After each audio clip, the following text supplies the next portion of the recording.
Hi everyone, I'm going to make something, I don't know, art journaling, mixed media, and basically I had an idea and it comes from quilting or patchwork, and I just was inspired and well, I translated it to paper.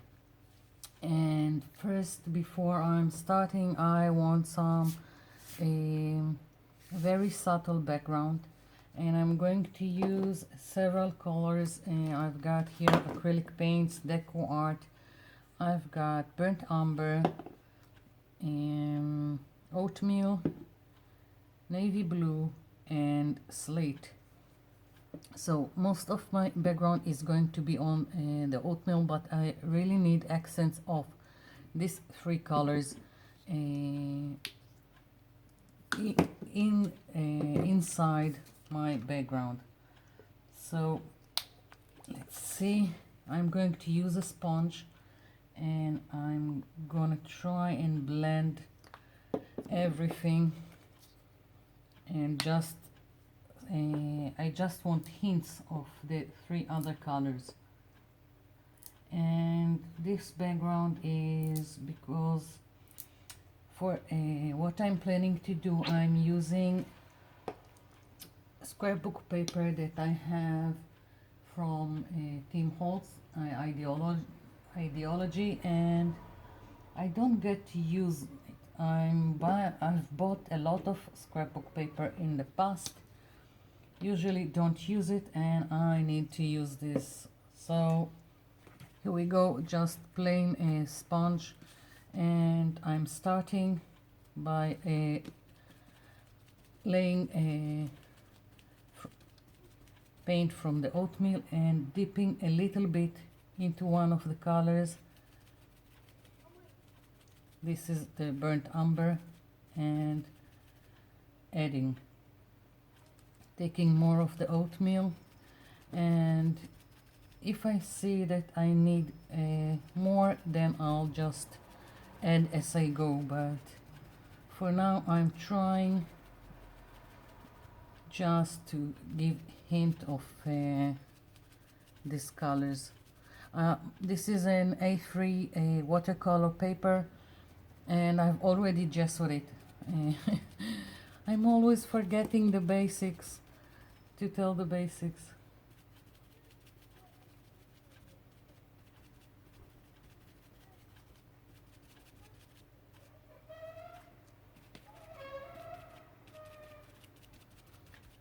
I'm trying to be very careful with adding these colors, and I'll show you in a minute what kind of papers from the Tim Holtz scrapbook paper I'm going to use, and you will understand why I'm using this stuff. And you don't have to use scrapbook paper. I will also show you all the alternatives to what I'm using. I just really want to use things that I bought, and so they won't just stay and stare at me. So trying at least.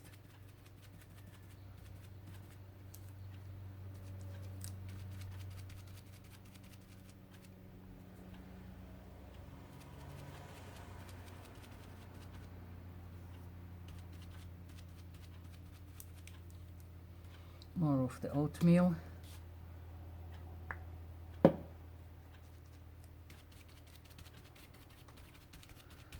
Let's try to move faster.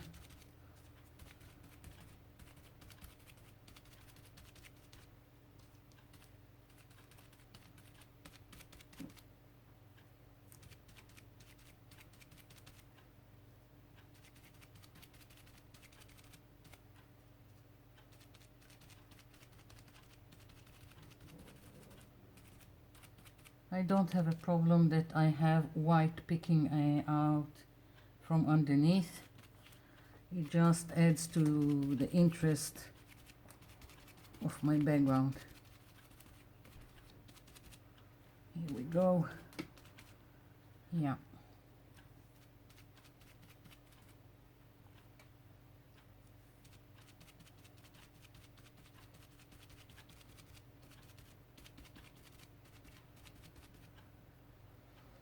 Yeah, I like my background, and this is the papers that from here I'm going to use. And as you can see, in behind every pattern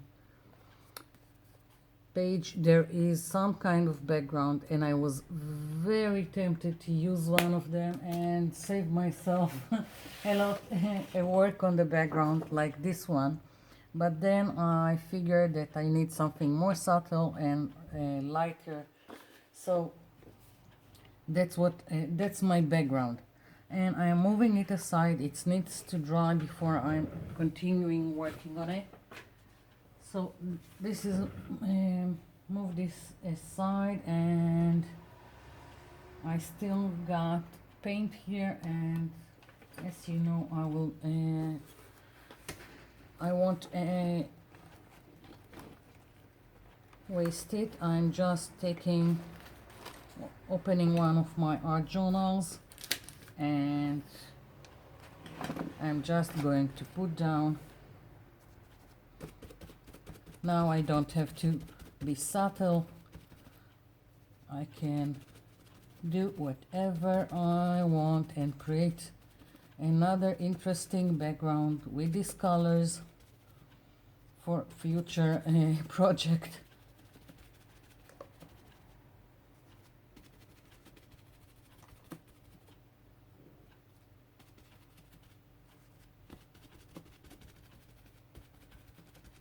Here we go. Not wasting anything. And I think I was even very quick about it. Little bit more of the oatmeal just to finish this background.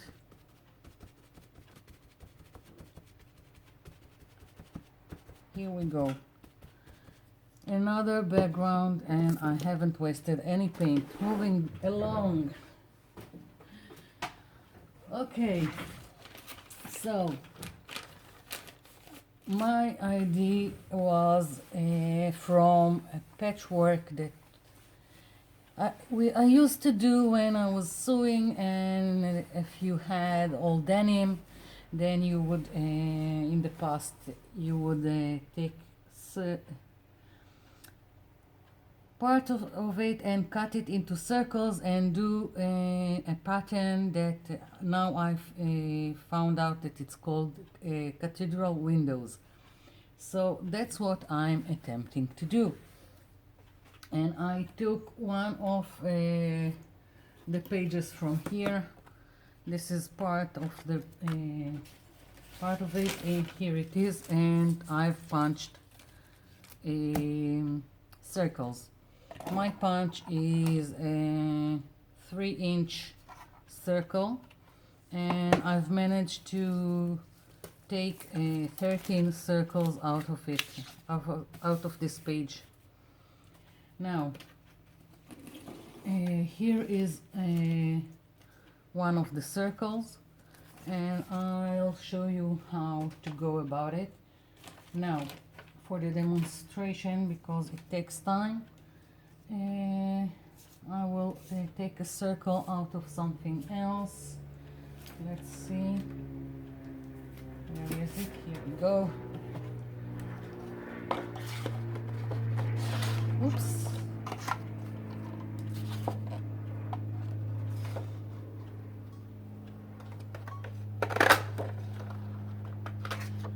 Here is a circle. Now for this to work, take a simple paper like I've got this. This is like a printer paper, only it's small, and this is going to be my template. Fold it in half. I know you don't know what is going to come out of it. You will see in a minute. And now fold it again. Make sure that this crease is meeting the one on the other side. So now here we go, and I'm going to go over with with a marker so you will see what I'm talking about. Here we go. I'm going over what I folded just so you will see what I've done. I don't have the terms in geometry to explain it, so bear with me. And why I've done it is because I want to fold here and here and here and here, and I needed it to be equal parts. And here we go.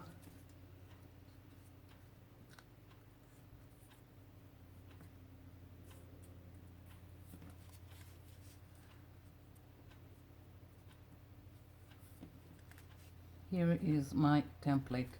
Now, when you do it in fabric, you do a circle from denim, jeans, and then you take a square from other fabric and put it inside, and you make a pattern that will go like this. These are the patchwork.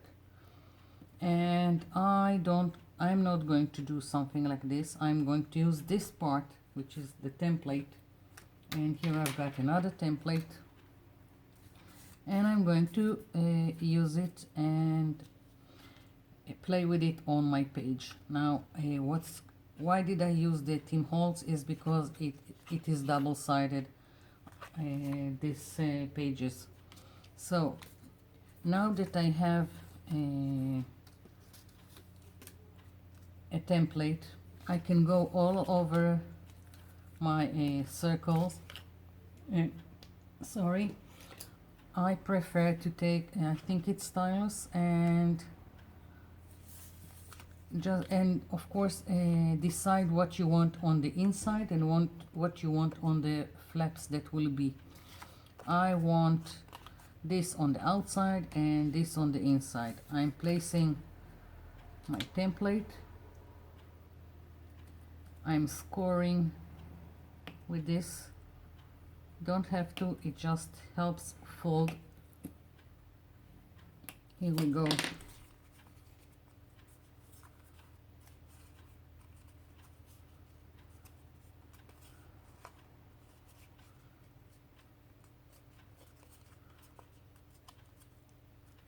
Here is one piece, another one.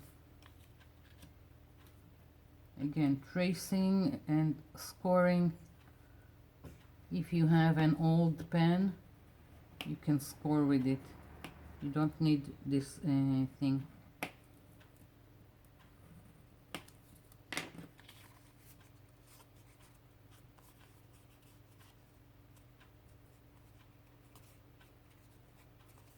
I'm not completely accurate with the folding right now. So these are the pieces that I'm going to play with on my page. And as you can see, this is quite nice, the contrast between the outside and the inside. Now I will show you what did I mean by you don't have to have this kind of scrapbook paper, especially that it's not cheap. I took just a page out of my art journal and I painted this side with yellows and oranges, and here all kinds of blues. And I can also stamp on it and stencil on it. You can do whatever you want. You can take any painty paper you have and use it for this kind of project that I'm going to show you. So here we go, another two circles, and again I'm going to use my template.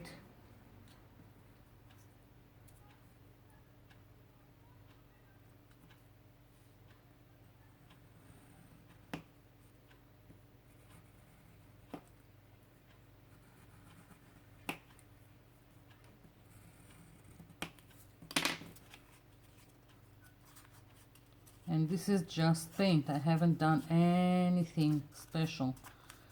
And look how lovely this is. And I can decide to go with this on the outside. So again, I will trace my template.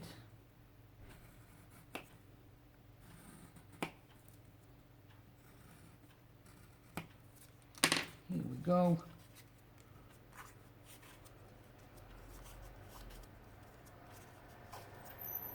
It's as simple as that. Look how lovely this is, and it doesn't have to be as expensive as scrapbook paper. Now, if you want, leave it like this. If you want it flat, because it will be easier in your art journal, just glue the flaps here. So moving all these examples aside, I've already made, here we go. Here are my pieces that are going on my background that I'm going to play with. Moving this aside, moving all my mess aside. Here we go. Let's see if my background is dry. Still wet in several places, and I don't care. I'm going to start playing with this with the pieces, and let's see. It doesn't really matter, but I'm thinking like I've got an accent of brown here, so I don't want to put one of the brown pieces here. I want a little bit of contrast, so I'm putting this down. And now it's just make any kind of pattern that you want. You can go with the Cathedral windows pattern. It doesn't have to be what I'm doing. It can be something like that. So, but I'm going with this pattern. Here we go. Let's see. I'm just playing around. Not really sure how each piece is going to be.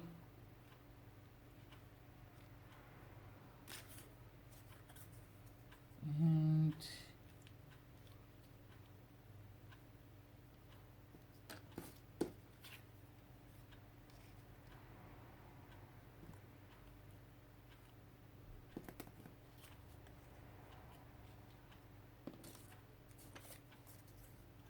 maybe something like that.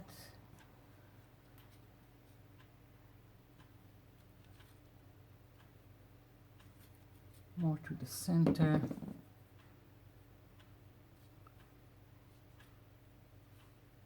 So as you can see, I need to still play a little until I figure out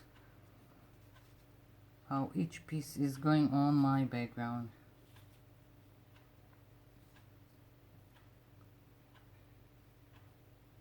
Well, I'm thinking this is probably it, and I'm going for, no, I want to leave a little space for some sentiment here. So I've got a leftover. Okay, I'm going to let this dry. I'm going to glue down the pieces, and I'll be back.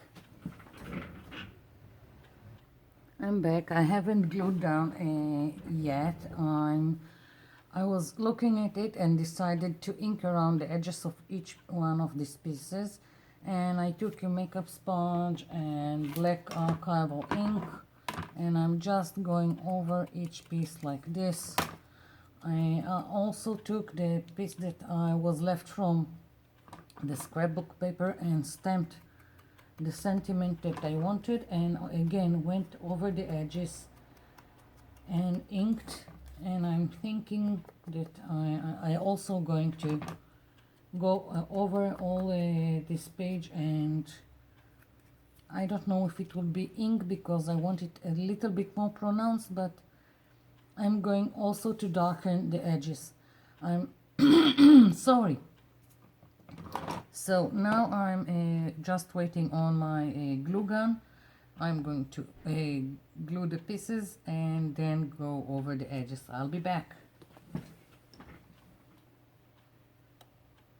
I'm back. So everything is glued down. I just need to do my edges, and I'm gonna try with a makeup brush and my ink pad. Sometimes it works, sometimes it doesn't. Let's see. Nope. Maybe with another brush.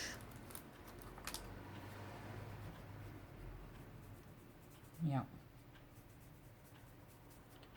Because I want it more pronounced.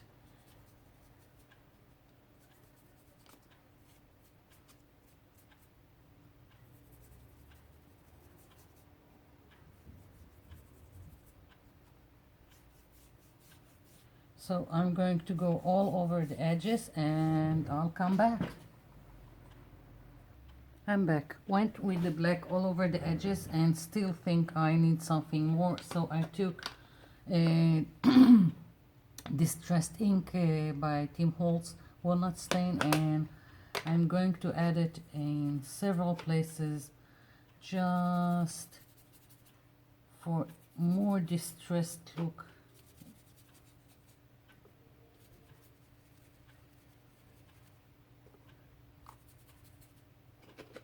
It's very subtle, but I do feel that it adds a little bit more to this whole page. Some more dimensionality, if you if I can put it like that, and a little bit more variation to the colors. And it just ties nicely with the whole colors I have from the scrapbook paper. So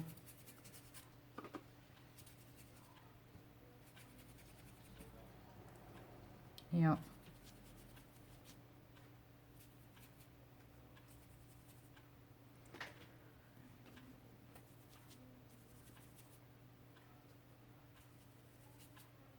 That's it. That's my page.